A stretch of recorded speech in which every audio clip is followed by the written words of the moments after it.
तो दोस्तों 10,000 में ये दो बढ़िया स्मार्टफोन आते हैं, एक सैमसंग F06 तो दूसरा पोको M7। लेकिन सवाल ये है कि लिया कौन सा जाए, इसीलिए मैं gaming, battery, performance, UI smoothness, इन सब चीजों के बारे में बात करेंगे। और सैमसंग F06 में तो कुछ ऐसी खूबियां हैं जो आपको और हर सैमसंग यूजर को पता होनी ही चाहिए। और कौन सा फोन आपको लेना चाहिए ये भी मैं आपको बताऊंगा। तो चलो वीडियो शुरू करते हैं। पोको M7 में आपको 6.88 इंच की HD plus IPS LCD display देखने को मिलती है, 600 निट्स की पीक ब्राइटनेस, और हाँ ये एक ड्रॉप नॉच डिस्प्ले है। एंड ये display 120 hertz fast refresh rate को सपोर्ट करती है। साइड के बेजल ठीक ठाक है और नीचे का चिन एवरेज साइज है। बट हाँ पोको में आपको डिस्प्ले बड़ी देखने को मिलती है। वहीं बात करें सैमसंग F06 की तो इसमें आपको 6.7 इंच की HD प्लस LCD डिस्प्ले देखने को मिलती है with 90 hertz smooth refresh rate. और हाँ इसकी HBM ब्राइटनेस 800 निट्स है, साइड के बेजल ठीक है और चिन एवरेज लगा मेरे को। और इसमें आपको यू नॉच देखने को मिलती है। अब देखो डिस्प्ले के मामले में पोको आपको बड़ी डिस्प्ले ऑफर करता है, लेकिन ब्राइटनेस हल्की सी कम है सैमसंग के मुकाबले में। बट अगर आप डायरेक्ट सनलाइट में जाते हो तो आपको कोई खास ब्राइटनेस रिलेटेड इशू नहीं होगा। और वीडियो व्यूइंग एंगल दोनों के ही बढ़िया है, वाइड 1L1 सपोर्ट आता है दोनों ही डिवाइस में। तो HD स्ट्रीमिंग आप Netflix and more OTT platforms पे कर पाओगे विदाउट एनी प्रॉब्लम। और दोनों ही डिवाइस मोनो स्पीकर के साथ आते हैं और दोनों में ही ड्रॉप नोच आती है। अगर यहाँ पे पंच होल होता तो बहुत अच्छा होता, बट थोड़ा सा मैनेज करना पड़ेगा। तो चलो अब बात करते हैं परफॉर्मेंस की। परफॉर्मेंस बोले तो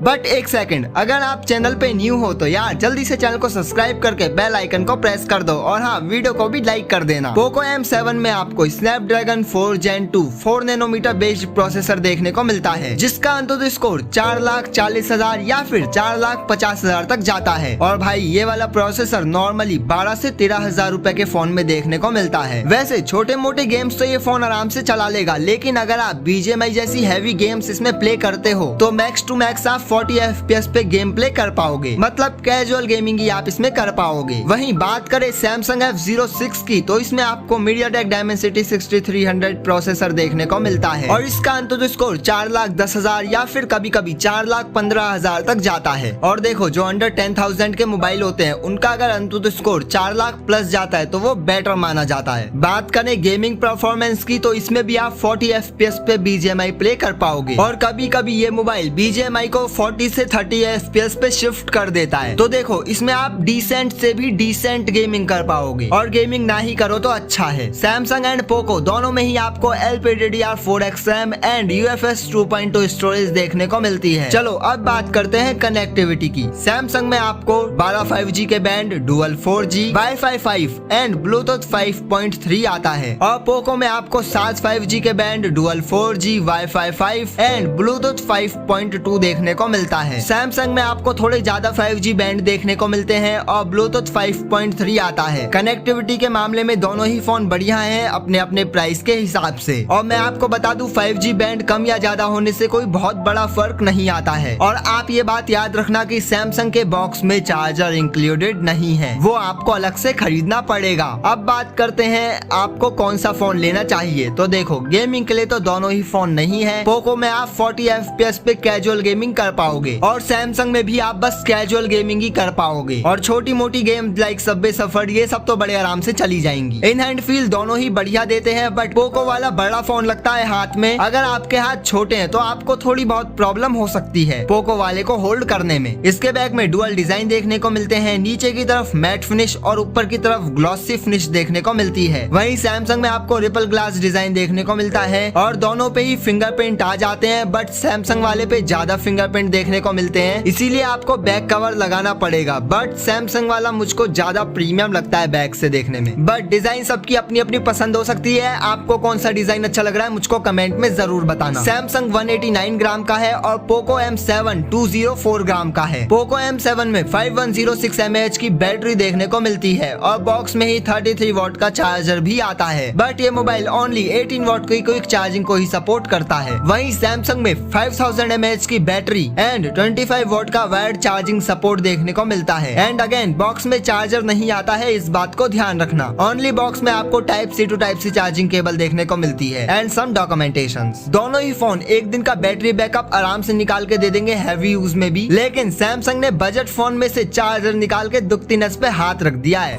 मैं गरीब हूँ।